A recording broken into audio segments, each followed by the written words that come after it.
चौधरी और आप देख रहे हैं रणभूमि।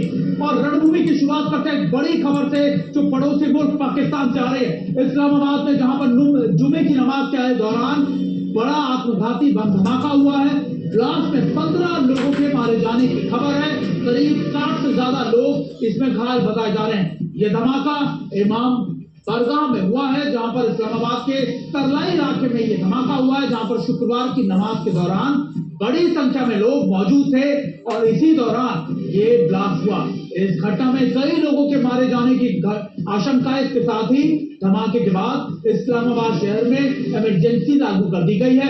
पुलिस और रेस्क्यू टीम घटना के इलाके में मौके पर मौजूद है और सुरक्षा एजेंसियों ने पूरे इलाके की घेराबंदी कर जांच करना शुरू कर दिया है। अब तक धमाके का कारणों का पता नहीं लग पाया, लेकिन इस्लामाबाद के तरलाई इलाके में इमाम बरगाह और खदीजा उल कुबरा में यह धमाका हुआ है। इसके पीछे कौन सा संगठन है यह अब तक साफ नहीं हो पाया, लेकिन आपको बता दें कि टीटीपी यानी अलग हुआ जमात उल अहरर यानी JUA ऐसे धमाके पहले भी इस्लामाबाद में करता है। 11 नवंबर 2025 को भी JUA ने इस्लामाबाद के डिस्ट्रिक्ट कोर्ट में के कॉम्प्लेक्स इसी तरीके का एक सुसाइड बॉम्बिंग को अंजाम दिया था। इस हमले में कम से कम 12 लोगों मारे गए थे और 27 से 30 लोग से ज्यादा लोग इसमें घायल बताए गए। यह हमला एक पुलिस कार के पास हुआ था, जहां पर बॉम्बर कोर्ट में घुसने की कोशिश कर रहा था। लेकिन अब आपको एक बार फिर से आज हुए इस्लामाबाद में बम धमाके की तस्वीरें दिखाते हैं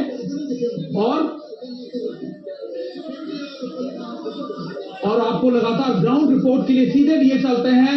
हमजा हमारे संवाददाता इस्लामाबाद से हमारे साथ जुड़ गए। हमजा का रुख करते हैं। हमजा, ये तस्वीरें हम अपने दर्शकों को दिखा रहे हैं, क्या किसी आतंकी संगठन ने इसकी जिम्मेदारी ली है और अभी वहां पर क्या किस तरीके की आलम है, किस तरीके की वहां पे इंतजाम किए जा रहे हैं?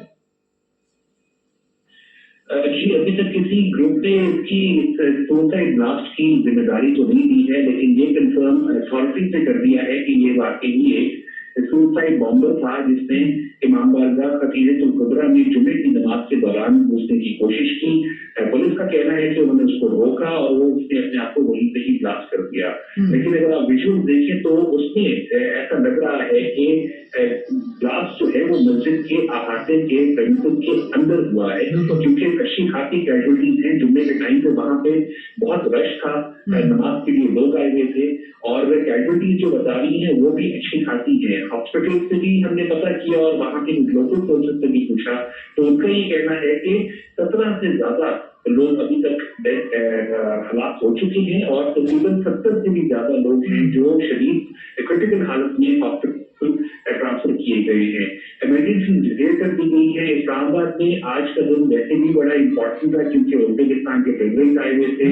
इस्लामाबाद में ओवरऑल सिक्योरिटी हाई अलर्ट थी, लेकिन ऐसे में एक सबर्ब एरिया में जो कि 15-20 किलोमीटर दूर है। बिल्कुल हमजा, बिल्कुल मैं आपसे यही सवाल पूछने वाला था कि ये जगह जो है तराली का जो इलाका बताया जाता है करीबन 10 से 15 किलोमीटर दूर ही इस्लामाबाद मेन सिटी से है। और यहाँ पर आपको याद होगा कि पिछले साल भी नवंबर में JUA ने इसी तरीके का एक कचहरी के बाहर डिस्ट्रिक्ट कोर्ट के बाहर एक बड़ा अटैक को अंजाम दिया था। इसी तरीके से सुसाइड बॉम्बर आया था, उसने पुलिस कार के पास धमाका किया। तो ये क्या पैटर्न लगता है कि ये JUA का ही पैटर्न है या TTP के बारे में भी इसको लेकर कुछ लिंकअप या फिर उसके फुटस्टेप को लेकर भी कुछ लिंक्स किए जा रहे हैं?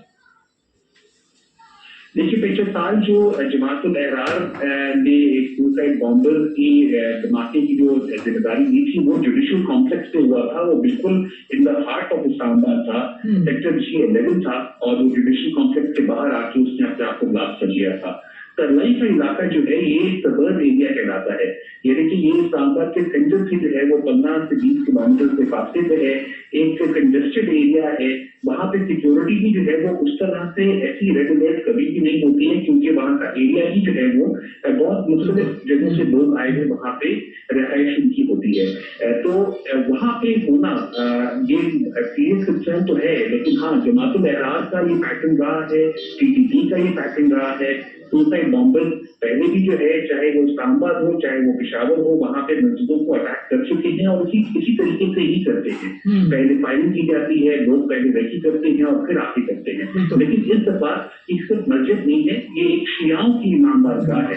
शिया वहां पे नमाज पढ़ रहे थे जिनको अटैक किया गया है। तो माना ये जा सकता है कि जमातुल एहरार क्योंकि एक बहुत हार्डकोर एंटी शिया ग्रुप है, एफिलिएट ग्रुप है टीटीपी का, लेकिन एंटी शिया है और वो आमतौर पर इस कार्रवाई में उनकी ही इन्वॉल्वमेंट रहती है। देखो हमजा, क्योंकि आप इन बातों को ज्यादा अच्छे तरीके से समझते होंगे। 2014 से जब जेयू अलग हुआ था तहरीके तालिबान से, पाकिस्तान से, तब ये कहा जा रहा था कि देखिए ये बहुत ज्यादा माइल्ड ग्रुप है, लेकिन पिछले 1-2 सालों में इसने अपने आप को बहुत ज्यादा एक्टिव किया है, ना सिर्फ आप देखिए पाकिस्तान के इलाकों में बल्कि इस्लामाबाद के इलाकों में।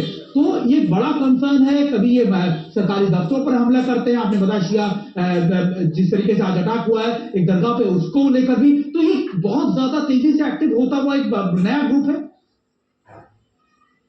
देखिए ये ग्रुप नया नहीं है, ये सबसे पहले सर्कस तब हुआ था जब वाघा बॉर्डर से जो शाम की फ्लैग होस्टिंग फ्लैग सेरेमनी होती है वहां से वापसी पे एक बड़ा ब्लास्ट हुआ था। उसमें भी कैजुअलिटी बहुत ज्यादा हुई थी लाहौर में और उसकी जिम्मेदारी जमातुल एहरार ने ली थी। उसके बाद से जो है ये ग्रुप एक्टिव रहा है और अब रिसेंटली जब से पाकिस्तान ने अफगानिस्तान से उसके ताल्लुकात खराब हुए हैं, बॉर्डर बंद हो गई है और पाकिस्तान ने एक ऑल आउट ऑपरेशन इनिशिएट करके रखा हुआ है, इंटेलिजेंस बेस्ड ऑपरेशन कर रही है टीटीपी के खिलाफ बॉर्डर लाइन एरियाज में। ऐसे में जो है जमातुल एहरार और के साथ ऐसे बहुत सारे एफिलिएट ग्रुप्स जो है वो मर्ज हुए हैं, एक दूसरे के साथ ज्वाइन करना शुरू किया है इन लोगों ने। और यही वजह है कि हर किसी का कोई एरिया स्पेसिफाई हो जाता है। इन्होंने मेजर सिटीज के अंदर जमातुल एहरार ने रिसेंटली बड़े बड़े अटैक किए हैं और उनको क्लेम भी किया है। तो ये बात बिल्कुल सही है कि अब जो है ये ग्रुप काफी तेजी से और काफी बड़े अटैक्स में जो है इसकी इन्वॉल्वमेंट हमें सामने देखी। हमजा बने रहिए हमारे साथ लगातार। हमारे एक और सहयोगी अशरफ वानी भी हमारे साथ जुड़ गए, उनका रुख भी कर लेते हैं। अशरफ, हम लगातार ये तस्वीरें दिखा रहे हैं, हमजा हमारे साथी जो है पाकिस्तान से जो हमें लगातार इस मामले में अपडेट दे रहे हैं, वो भी बता रहे थे कि देखिए जेईयू एक बड़ी पॉसिबिलिटी हो सकती है क्योंकि उनके फुटस्टेप को अगर फॉलो किया जाए तो वो इसी तरीके के शिया डोमिनेटेड एरियाज में या उनकी जो आइडियोलॉजी है वो शिया के खिलाफ रहती है। तो अभी क्या ताजा जानकारी आपके सूत्रों के हिसाब से भी आपको मिल रही है पाकिस्तान से? सुमित, दरअसल इसमें 2 बड़ी महत्वपूर्ण जो है घटनाएं हैं। एक तो ये पाकिस्तान की राजधानी इस्लामाबाद में ये आतंकवादी हमला हुआ है। दूसरी तरफ एक इमामबाड़े में जो कि शिया मुसलमानों का इमामबाड़ा था, वहां पर जुम्मे के दिन जबकि जुम्मे की नमाज के लिए लोग एकजुट हुए थे, तब ये आतंकवादी हमला जो है वहां पर हुआ है। अभी तक सरकार की एजेंसियों की तरफ से कहा जा रहा है कि 5 लोगों की मौत हुई है घटनास्थल पर। कई सारे लोग दर्जनों में घायल हैं जिनको इलाज के लिए इस्लामाबाद के अलग अलग अस्पतालों में पहुंचाया जा रहा है। पहली बार ऐसा नहीं हुआ, जैसे हमजा भी बोल रहे थे, पाकिस्तान में ये आए दिन जो है इस तरह के अटैक्स हुए हैं एवं खासतौर से पिछले कुछ समय से जब से तहरीक तालिबान पाकिस्तान और जमीयत एहरार या बाकी यहाँ तक कि बलोच लिबरेशन आर्मी भी जो है एक छत्र छाया के साथ आने लगे हैं और एक दूसरे को मदद करने लगे हैं, तब से इस तरह के आतंकवादी हमलों की तेजी आई है।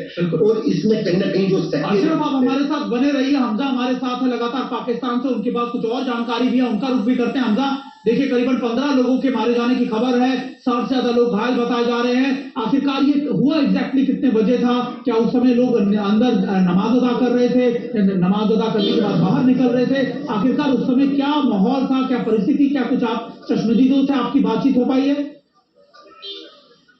जी, मेरी वहाँ के लोकल से बात हुई है और वो ये कह रहे थे कि बिल्कुल नमाज का टाइम था, उससे पहले लोग वहाँ इकट्ठे हो चुके थे। तरलाई का इलाका वैसे ही जो है वहाँ पे शिया डोमिनेटेड एरिया है, वो वहाँ पे काफी हद सारे जो है वो शिया मुस्लिम रहते हैं, तो वो काफी बड़ी तादाद में वहाँ पे मौजूद थे और जमात चल रही थी जब ये सारा मामला हुआ। तकरीबन कोई 1:40 का वक्त था जिस टाइम पे जो है ये सारा वाकया सुनने में आया। वहां के लोगों ने ये कहा कि इससे पहले गोलियां चलने की आवाजें आई और उसके बाद एक बड़े धमाके की आवाज आई। यानी कि ये खाली एक ही सुसाइड बॉम्बर नहीं था, उसके आसपास जैसे हमने पहले भी देखा है दहशतगर्द ऐसे ही ऑपरेट कर रहे होते हैं, उनके साथ और लोग भी मौजूद होते हैं।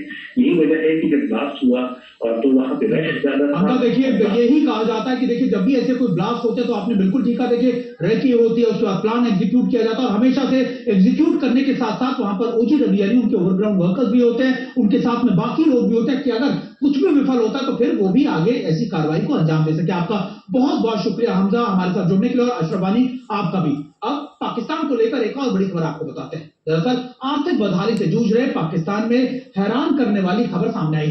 पाकिस्तान में गटर के ढक्कन की चोरी इतनी बढ़ गई है कि सरकार को इसके खिलाफ सख्त कानून लाना पड़ रहा है। पाकिस्तान के पंजाब सूबे की मुख्यमंत्री मरियम नवाज शरीफ ने ऐलान कर दिया है कि उनके सूबे की सरकार ऐसे कानून लेकर आ रही है जिसमें ढक्कन चुराने और बेचने या फिर खरीदने वालों को 1 से 10 साल तक की जेल हो सकती है।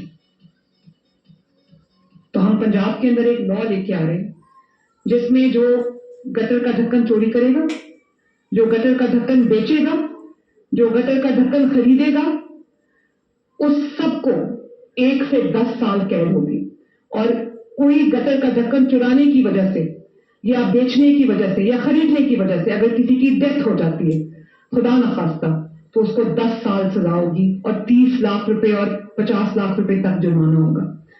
तो खुदारा गटरों के ढक्कन हम रात को, शाम को, दिन को लगा के जाते हैं, रात को वो चोरी हो जाते हैं। खुदारा गटरों के ढक्कन चोरी ना करें।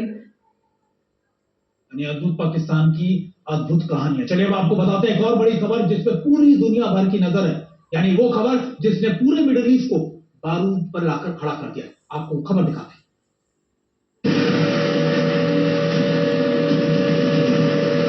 ईरान पर अटैक का समय,